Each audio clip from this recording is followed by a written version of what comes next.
Lors du conseil municipal de la ville d'Orléans le 23 septembre 2024, une problématique sur les nuisances liées à la vitesse excessive de certains automobilistes dans la rue Charles-Sanglier a été abordée.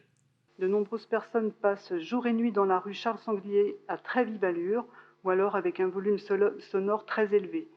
Outre la mise en danger de la vie des usagers de la route et des piétons, les nuisances sonores sont extrêmement gênantes. Ne serait-il pas possible d'installer un système de ralentisseur? Merci à vous. Cela a amené un débat sur la sécurité routière dans la ville d'Orléans. Pour rappel, entre 2019 et 2023, on décompte 37 victimes de la route sur la métropole d'Orléans. 10 étaient des piétons, 7 étaient des cyclistes. Mais revenons à la rue Charles-Sanglier. La partie de la rue qui semble poser problème mesure 150 mètres. La rue est étroite, bordée de parkings de part et d'autre et possède un contresens cyclable. Et pourtant, des riverains se plaignent de la vitesse et demandent la mise en place de ralentisseurs. Les solutions que proposent les élus de la ville d'Orléans ne sont qu'une réponse incomplète à nos yeux. En voici quelques extraits, et si vous souhaitez voir cela en intégralité, le lien est disponible dans la description. Nous regardons à chaque fois qu'il y a des demandes les possibilités d'avoir des aménagements physiques de type ralentisseur, de type chicane, etc.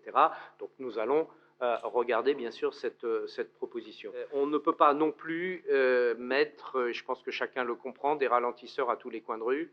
Voilà. Pour 2025, d'augmenter de 50%, notamment la brigade de moto à Orléans. Vous savez, c'est cette brigade de 6 à 9 motards. Voilà, grosso modo, les décisions prises avec Serge Grouard sur cette question très importante de la sécurité routière.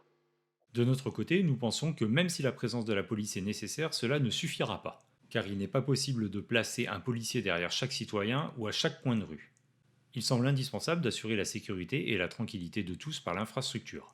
Et cela en s'inspirant du modèle néerlandais en plaçant des plateaux aux intersections des rues de l'hypercentre. Ils n'ont pas besoin d'être hauts, mais d'être réguliers, pour signifier clairement qu'ici rouler vite n'est pas envisageable. Dans le cas de la rue Charles-Sanglier, il faudrait surélever deux intersections. Et vous, qu'en pensez-vous?